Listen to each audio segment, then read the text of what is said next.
O sol poente tingia o céu de Lisboa com tons de laranja e púrpura, mas dentro do escritório envidraçado no topo da Torre das Aguas Livres, João sentia apenas o peso gelado da solidão. Ele apertou o telefone contra o ouvido, a voz do pai quando como um verdito final: ou você casa com a filha dos Almeida, ou esquece a herança familiar. Escolha, João. O império não tolera fraquezas. Antes que pudesse responder, a porta se abriu com um rangido traiçoeiro, e ali estava ele, Miguel, o fantasma do passado, com olhos que ainda queimavam como o fogo de Fátima, murmurando: eu voltei, amor. E desta vez, não vou embora sem lutar. João congelou, o coração martelando como o sino da Sé de Lisboa em dia de procissão. Miguel, o rapaz que ele amara em segredo durante os anos de faculdade em Coimbra, o mesmo que fugira para o Brasil após um escândalo familiar que o separara como um vendaval atlântico. Agora, aos 32 anos, João era o CEO implacável da Águas do Tejo, uma empresa de águas minerais que dominava o mercado português, construída sobre o legado de gerações e sobre a negação de quem ele realmente era. Seus ternos impecáveis, suas decisões frias em salas de reunião cheias de olhares julgadores, tudo era uma armadura contra o mundo que o rotulava como o solteiro excêntrico. Mas Miguel era o creque nessa armadura, o lembrete vivo de noites roubadas em bares escondidos do Barro Alto, de promessas sussurradas sob as estrelas do Douro. Como você me encontrou? Perguntou João, a voz rouca, fechando a porta atrás de si para abafar o burburinho da equipe no andar de baixo. Miguel sorriu, aquele sorriso torto que sempre derretia as defesas de João, mas agora carregado de uma fadiga que ele não reconhecia. Eu nunca te perdi de verdade. As redes sociais mentem, mas o coração não. Voltei porque o Brasil me devolveu, mas vazio. E ouvi rumores sobre você, sobre essa pressão da família. Não aguento mais imaginar você sufocando sozinho aqui. A conversa fluiu como o Tejo em maré alta, cheia de pausas carregadas e olhares que diziam mais do que palavras. Miguel contara tudo, os anos em São Paulo, trabalhando como guia turístico em favelas, ajudando comunidades LGBTQ+ a se organizarem contra a violência homofóbica que ainda graçava como erva daninha. Ele voltara a Portugal impulsionado por uma carta anônima, de um ex-funcionário de João, talvez, que pintava um quadro sombrio, o CEO prestes a ceder a um casamento de conveniência para salvar o império. Você merece mais do que isso, dissera Miguel, tocando levemente o braço de João, um gesto que enviou faíscas pela espinha dele. Mas o toque durou pouco, João recuou, os olhos varrendo a sala como se esperasse que as paredes tivessem ouvidos. Naquela noite, eles saíram para jantar em Alfama, entre as ruelas labirínticas onde o fado ecoava como lamentos ancestrais. O restaurante era discreto, um refúgio para almas como as deles, com paredes cobertas de azulejos que contavam histórias de amores proibidos. Enquanto o vinho do Alentejo fluía, as barreiras começaram a ruir. João confessou as noites insones, revivendo o dia em que seu pai descobrira as fotos no celular dele, imagens de mãos entrelaçadas em uma praia do Algarve. Ele me chamou de aberração. Disse que eu envergonhava o nome dos Oliveira. Desde então, enterrei tudo. Tornei-me o que eles queriam, o herdeiro perfeito. Miguel ouvia, os olhos úmidos, e contra-argumentava com histórias de sua própria jornada, a rejeição da mãe conservadora em Porto, a solidão que o levara a adotar um cachorro de rua chamado Esperança, o único que nunca o julgara. Mas o idílio foi interrompido por um telefonema cruel. Era Sofia, a noiva imposta, filha de um investidor-chave, ligando para confirmar o jantar de família no fim de semana. Estou animada, João. Meu pai diz que nossa união vai selar o futuro da empresa. Ele desligou, o rosto pálido, e Miguel viu o pânico nos olhos dele. Não faça isso, implorou Miguel. Lute por nós. Por você. João balançou a cabeça, o conflito rasgando-o por dentro. Você não entende. Perder a empresa significa perder tudo, o sustento de centenas, o sonho do meu avô. E se eu te arrastar para isso? O mundo lá fora ainda nos odeia. Os dias seguintes foram um turbilhão de tensão. João mergulhou no trabalho, assinando contratos que pareciam correntes, enquanto Miguel se instalava em um pequeno apartamento encheado, mandando mensagens que João lia e relia em segredo. Lembra da nossa viagem a Sintra? Vamos recriar isso. Sem medos. Mas o medo era uma sombra persistente. Em uma reunião da diretoria, um comentário casual de um colega, João, você precisa de estabilidade familiar para liderar isso aqui, o atingiu como uma lâmina. Ele saiu abruptamente, dirigindo até o Cabo da Roca, o ponto mais ocidental da Europa, onde o Atlântico rugia como sua alma em fúria. Lá, sob o vento salgado, ele chorou pela primeira vez em anos, questionando se valia a pena sacrificar o amor por um legado podre. Miguel o encontrou ali, como se o oceano estivesse reunido. Eu sabia que você viria para cá quando o mundo aperta demais. Eles se abraçaram contra o vento, e pela primeira vez, João permitiu-se sonhar com um futuro diferente. Mas o destino, caprichoso como o clima português, tinha outros planos. Naquela noite, ao voltarem para Lisboa, uma notícia estourou nos jornais, um escândalo na Águas do Tejo, vazamento de documentos falsos sugerindo que João manipulava relatórios ambientais para expandir extrações no Douro. Alguém o sabotara, e Miguel, com sua bagagem de ativismo, era o suspeito perfeito aos olhos da mídia sensacionalista. A acusação caiu como um raio. João, ferido e paranoico, confrontou Miguel em seu apartamento. Foi você. Para me forçar a escolher. A dor na voz de Miguel era palpável. Como pode pensar isso? Eu voltei por amor, não por vingança. A briga explodiu, palavras afiadas como facas de ourivos lisboetas, revelando inseguranças profundas. João admitiu seu medo de ser abandonado novamente. Miguel confessou a culpa por ter fugido anos antes, deixando João lidar sozinho com a rejeição familiar. Eles se separaram naquela noite, o ar carregado de arrependimentos não ditos, enquanto sirenes distantes ecoavam pela cidade como um presságio. A manhã seguinte amanheceu cinzenta, com uma garoa fina que embaçava as janelas do escritório de João. Ele mal dormira, o rosto inchado refletido no espelho do banheiro executivo, onde outrora se preparava para conquistar salas de conselho. Agora, o espelho devolvia um homem quebrado, questionando cada decisão que o levara até ali. A imprensa fervilhava, CEO gay da Águas do Tejo envolvido em fraude. Ex-amante brasileiro no centro do furacão. As manchetes eram veneno puro, alimentadas por fontes anônimas que pintavam Miguel como um oportunista infiltrado. João sabia que era mentira, no fundo, sentia isso, mas a dúvida era uma erva daninha que se enraizava rápido em solo fértil de preconceito. Ele cancelou reuniões, trancou-se com sua assistente de confiança, Ana, uma mulher que era de meia idade que o conhecia desde os dias de estágio. Patrão, isso cheira a armação interna, disse ela, servindo um café forte de pastéis de nata. Lembra do Vicente, aquele vice-presidente invejoso? Ele sempre murmurou contra você por ser. Bem, você. João assentiu, a mente correndo.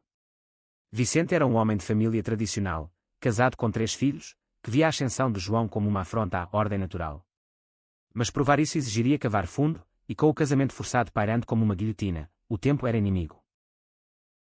Enquanto isso, Miguel vagava pelas ruas de Belém, o mosteiro dos Jeronimos erguendo-se como um monumento à glória perdida. Ele ligara para velhos amigos em São Paulo, ativistas que o aconselharam, não fuja de novo. Lute com fatos, não com lágrimas. Mas o coração dele doía como uma ferida aberta. Ele amava João desde os 20 anos, quando se conheceram em uma manifestação pela igualdade em Lisboa, mãos unidas contra uma multidão hostil. Fugir para o Brasil fora um ato de autopreservação, após sua família o deserdar e ameaçar com terapia de conversão. Agora, de volta, ele queria construir algo real, uma vida juntos, talvez uma fundação para direitos LGBTQ+, financiada pela empresa de João. Mas o escândalo o pintava como vilão, e o pior, João parecia acreditar. O reencontro veio inesperado, em uma conferência sobre sustentabilidade em Cascais. João fora obrigado a comparecer, para salvar a imagem da Águas do Tejo, e Miguel, convidado como palestrante sobre conservação comunitária no Amazonas. O salão era um mar de ternos e olhares curiosos, o ar-condicionado zumbindo como abelhas enfurecidas. Quando seus olhares se cruzaram no palco, o silêncio foi ensurdecedor. João subiu para uma pergunta, a voz trêmula: Sr. Ramos, como alguém com histórico de ativismo radical pode falar de ética corporativa sem hipocrisia? A plateia ofegou, mas Miguel ergueu o queixo, respondendo com calma feroz: ética não é monopólio de salas de reunião, Sr. Oliveira. É o que fazemos quando ninguém olha, como proteger rios poluídos por empresas como a sua, ou corações partidos por segredos familiares. Aplausos misturados a murmúrios seguiram, mas após o evento, eles se encontraram nos jardins do Palácio da Cidadela, o mar Cantábrico rugindo ao fundo. Eu não fiz isso, disse Miguel, a voz quebrada. Mas se você duvida de mim, talvez eu deva ir embora de vez. João, atormentado, estendeu a mão. Não. Eu sinto sua verdade. Mas o mundo nos esmaga, Miguel. Meu pai quer me destruir se eu não ceder ao casamento. Eles caminharam pela praia, pés afundando na areia dourada, e aos poucos, as confissões fluíram.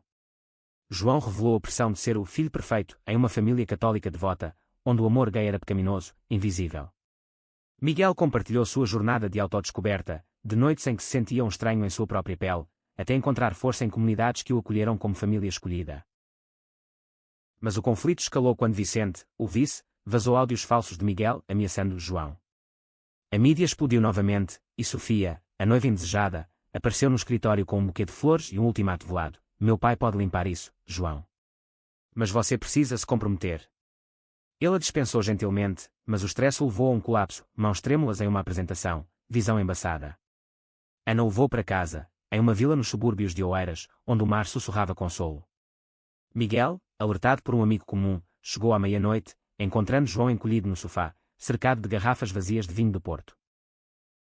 Você é minha âncora, murmurou João, deixando que Miguel o envolvesse em um abraço que cheirava a mares distantes. Eles passaram a noite conversando, sendo planos frágeis, a investigar Vicente juntos, confrontar o pai de João. Mas o amanhecer trouxe uma reviravolta, uma carta chegou pelo correio, selada com o brasão familiar. Dentro, não era ameaça, mas uma confissão. O pai de João, doente, admitia ter orquestrado o escândalo para proteger o filho de si mesmo. Eu errei, meu menino. Volte para casa. E traga quem te faz feliz. Lágrimas escorreram, e Miguel apertou a mão dele. Agora, a escolha é sua. Com a carta tremendo em suas mãos, João dirigiu para a casa de família em Sintra, as colinas verdes e os palácios românticos borrando-se na neblina de sua mente. Miguel insistira em ir junto, um gesto de solidariedade que aquecia o peito gelado de João como o sol de verão no Algarve. A estrada serpenteava como as emoções deles, curvas traiçoeiras, vistas de tirar o fôlego, mas sempre o risco de um abismo. E se ele nos rejeitar de novo? Perguntou João, os nós dos dedos brancos no volante. Miguel tocou seu joelho, então construímos nosso próprio lar. Em Lisboa, no Brasil, onde for. Mas juntos. A mansão dos Oliveira erguia-se como um castelo de contos de fadas, com vinhas trepando pelas paredes de pedra e um jardim de camélias que florescera sob os cuidados da mãe de João, falecida prematuramente.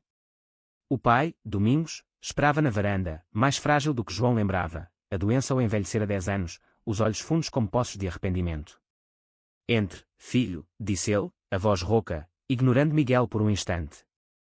Mas quando João apresentou o companheiro, estendendo a mão de Miguel como uma ponte frágil, Domingos hesitou apenas um segundo antes de apertá-la. Eu causei isso tudo. O escândalo, a pressão. Foi meu medo de perder você para o mundo que eu não entendo. A conversa se desenrolou na biblioteca, cercados por tomos empoeirados de história portuguesa, volumes sobre os descobrimentos, ironia cruel para homens que navegavam mares internos de identidade. Domingos confessou, anos atrás, ao descobrir o relacionamento deles, consultaram um padre conservador que o convencera de que curar João era seu dever paternal. O vazamento fora obra de um detetive particular contratado para proteger a família, mas saíra do controle. Eu vi você se apagando, João. Como um vinho azedo. Perdoe-me. Miguel, em vez de acusar, compartilhou sua própria dor familiar. Minha mãe em Porto ainda reza por minha conversão. Mas o amor não se converte, senhor. Ele se revela. O perdão veio devagar, como uma maré subindo, mas veio. Domingos prometeu apoio público, uma declaração à imprensa limpando o nome de Miguel e da empresa. Em troca, João exigiu autonomia. Eu lidero a Águas do Tejo do meu jeito. Com integridade, e com ele ao meu lado. Enquanto isso, Vicente era confrontado em uma assembleia de acionistas, os áudios falsos desmascarados por Ana, que hackeara os servidores com a ajuda de um consultor ético. O vice renunciou em desgraça, murmurando desculpas vazias, e João sentiu o primeiro gosto real de liberdade. Mas a calmaria era ilusória. Sofia, ferida no orgulho, aliou-se a um grupo de ativistas anti-LGBTQ mais radicais em Lisboa, espalhando rumores de que João usava sua posição para promover agendas imorais. Uma manifestação surgiu em frente à sede da empresa, cartazes com slogans homofóbicos tremulando ao vento do Tejo. João e Miguel saíram para enfrentá-la, mãos unidas, um símbolo que silenciou a multidão por um momento. Nós não odiamos, gritou João pelo megafone. Queremos o mesmo que todos, amor sem correntes. Alguns manifestantes baixaram os cartazes, lágrimas nos olhos, mas outros cuspiram veneno, forçando-os a recuar sob proteção policial. A noite os encontrou em um bar escondido no cais do Sodré, onde a comunidade queer se reunia para fado e solidariedade. Amigos de Miguel, recém-chegados do Brasil, os cercaram com histórias de resiliência, casais que superaram exílios, famílias que se reconstruíram. João, pela primeira vez, dançou com Miguel sob luzes coloridas, o fado lamentando amores perdidos mas celebrando os encontrados. Eu te amo, sussurrou João no ouvido dele, as palavras um voto contra o caos. Mas o telefone vibrou. Uma mensagem anônima com uma foto deles na manifestação, legendada, sua ruína está próxima. A ameaça escalou para violência sutil, pneus furados no carro de Miguel, e mãos de ódio inundando a caixa de João.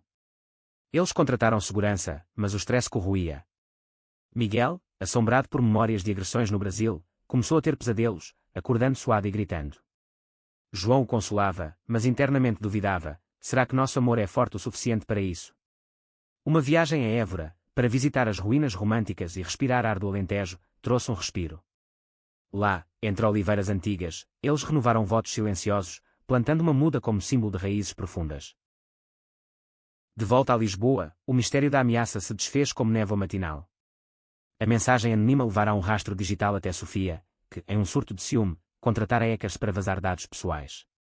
Confrontada em seu apartamento luxuoso no Príncipe Real, ela desabou em lágrimas: eu te amava de verdade, João. Mas você escolheu ele, e isso me quebrou. Não era ódio puro, mas dor humana, misturada a preconceitos absorvidos da sociedade. João, com compaixão inesperada, ofereceu terapia em vez de processo. Nós todos carregamos feridas.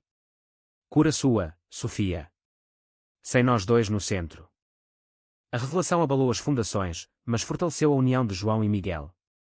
Com o escândalo resolvido, a Águas do Tejo floresceu. João lançou uma campanha de sustentabilidade, doando lucros para ONGs LGBTQ+, e ambientais, transformando a empresa em farol de inclusão. A mídia, outrora inimiga, agora os celebrava como o casal que mudou Portugal. Mas o verdadeiro teste veio de dentro. O pai de João, em remissão, convidou-os para o Natal em Sintra, pedindo que Miguel se juntasse à mesa familiar. Quero conhecer o homem que salvou meu filho, disse Domingos, voz trêmula. O jantar foi um campo minado de emoções. A irmã mais nova de João, Maria, uma adolescente que idolatrava o irmão, abraçou Miguel como um herói. Mas tias conservadoras murmuravam preces baixinho, e um tio bêbado soltou um comentário cruel: isso é moda moderna, mas a família precisa de sangue puro. O ar ficou espesso, talheres tilintando como sinos de alarme. João se levantou, a cadeira raspando o piso de azulejos: sangue puro. Nosso amor é mais puro do que qualquer tradição cega. Se não aceitarem Miguel, não me aceitam. Silêncio caiu, quebrado apenas pelo crepitar da lareira. Domingos, surpreendendo a todos, ergueu o copo: pela família que escolhemos. Saúde a todos os amores verdadeiros. Aquele brinde marcou uma virada. Miguel, tocado, começou a se abrir mais, compartilhando planos para uma fundação conjunta, Aqua Esperança, ajudando jovens LGBTQ+, em áreas rurais portuguesas, onde o preconceito ainda reinava como reis absolutos. João investiu alma em recursos, viajando com Miguel para vilarejos no interior, como Monsanto, a aldeia mais portuguesa, onde encontraram histórias e quandas deles, casais escondidos, amores negados. Em uma noite chuvosa em uma pousada modesta, eles resgataram um garoto de 17 anos expulso de casa, dando-lhe abrigo e esperança. Vocês são anjos, disse o rapaz, e João riu, lágrimas nos olhos. Não, somos só humanos lutando pelo que merecemos. Mas o destino, sempre tramando, trouxe um conflito novo. Um antigo amigo de Miguel, Rafael, um artista brasileiro carismático, chegou a Lisboa para uma exposição. Alto, tatuado, com um riso que iluminava salas, Rafael era o oposto de João, livre, extrovertido, sem amarras corporativas. Ao vê-los juntos em uma vernissage no mate, João sentiu ciúme corroer como sal em ferida aberta. Ele te olha como se ainda te quisesse, sussurrou João mais tarde, no carro voltando para casa. Miguel negou, mas a semente da dúvida plantada cresceu rápido. Rafael, inocentemente, convidou Miguel para colaborações artísticas, e João interpretou como flerte, revivendo medos de abandono. A briga irrompeu em uma festa de gala da empresa, sob lustres de cristal no Hotel Ritz. João, bebendo demais, acusou Miguel publicamente: você veio para me salvar ou para me trocar por alguém mais livre? A sala congelou, olhares piedosos e sussurros cortantes. Miguel, ferido, saiu para a varanda, o tejo negro abaixo como espelho de sua dor. Rafael o seguiu, aconselhando: ele te ama, mas o medo o cega. Diga a verdade. Horas depois, João encontrou Miguel na ponte 25 de Abril, vento uivando como lobos. Eu sinto insegurança porque você é tudo para mim, confessou João, ajoelhando na grade fria. Perdoe minha fraqueza. Eles se reconciliaram ali, sob as luzes da ponte, prometendo terapia de casal para curar cicatrizes antigas. O ano novo trouxe renascimento. João e Miguel se mudaram para uma casa em Cascais, com vista para o Atlântico, onde o som das ondas era trilha sonora de sua paz conquistada. A Fundação Aqua Esperança decolava, com eventos em todo o país, de workshops em Faro a paradas em Porto. João, outrora prisioneiro do terno, agora vestia camisas leves, o cabelo despenteado como nos dias de juventude. Mas o passado, teimoso como eucaliptos em fogo florestal, voltou a assombrar. Uma reportagem investigativa revelou que o detetive contratado pelo pai de João anos antes ainda operava, chantageando outros membros da comunidade que era em Lisboa. Eles mergulharam na investigação, aliados a Ana e Rafael, agora um amigo verdadeiro, não rival. As noites eram longas, cheias de café e pistas, em um escritório improvisado com vista para a Praia da Conceição. Descobriram uma rede de corrupção, o detetive ligado a Vicente, que tramava um golpe para tomar a Águas do Tejo.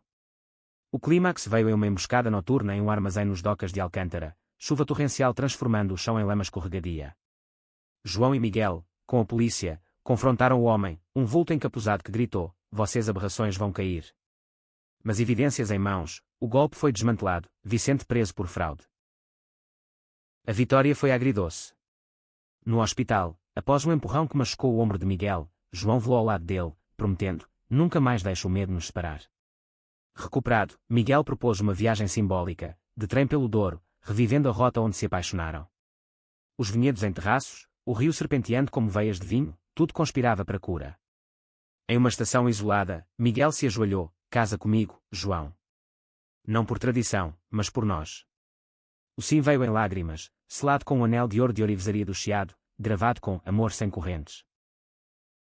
De volta, o casamento foi discreto, mas impactante, na Quinta da Regaleira em Sintra, com posses iniciáticos como testemunhas. Família, amigos até domingos e tias relutantes compareceram. O fado tocou, não de lamento, mas de celebração, e João dançou com Miguel sob estrelas, sentindo o peso do mundo se dissolver. Sofia enviou flores com uma nota: "Encontrei minha paz. Seja feliz." A mídia cobriu como um marco, inspirando debates nacionais sobre aceitação. Mas o verdadeiro alto veio meses depois, a gravidez por barriga de aluguel de um amigo da fundação. João e Miguel, pais nervosos, preparavam o berçário em tons de azul e verde, sonhando com um filho que cresceria livre de sombras. "Ele vai saber que o amor vence", disse Miguel, mão na barriga simbólica. O nascimento de Lucas, em uma clínica ensolarada de Lisboa, foi o ápice de sua jornada. O choro do bebê ecoou como sinos da Basílica da Estrela, enchendo o quarto de luz e promessas. João, exausto mas radiante, segurou o filho primeiro, olhos marejados: "Bem-vindo, pequeno. Seu mundo será de abraços abertos." Miguel, ao lado, beijou a testa dele, o trio unido como raízes de sobreiro no Alentejo, resilientes, eternos. A vida pós-paternidade foi um redemoinho de fraldas e risos, equilibrado com o trabalho na fundação. A Aqua Esperança expandiu para o Brasil, conectando oceanos de luta. Desafios persistiam, debates no Parlamento sobre direitos, olhares enviesados em parques, mas agora, eles enfrentavam de mãos dadas, Lucas no carrinho como escudo de inocência. O pai de João, recuperado, virou avô orgulhoso, contando histórias de marinheiros luso-brasileiros para o neto. Um ano depois, em uma gala beneficente no Coliseu dos Recreios, João subiu ao palco com Miguel e Lucas, anunciando: "Nosso amor não foi fácil, mas nos ensinou que a verdadeira herança é coragem." A ovação foi trovejante, um rugido de aceitação que ecoou pelas ruas de Lisboa. Naquela noite, de volta à casa em Cascais, com o mar cantando Berceuse, João sussurrou para Miguel: "Você mudou tudo. Para sempre." E assim, sob o céu estrelado de Portugal, eles viveram, não sem tempestades, mas navegando juntos, provando que o amor, uma vez libertado, ilumina até os cantos mais escuros do coração. Fim.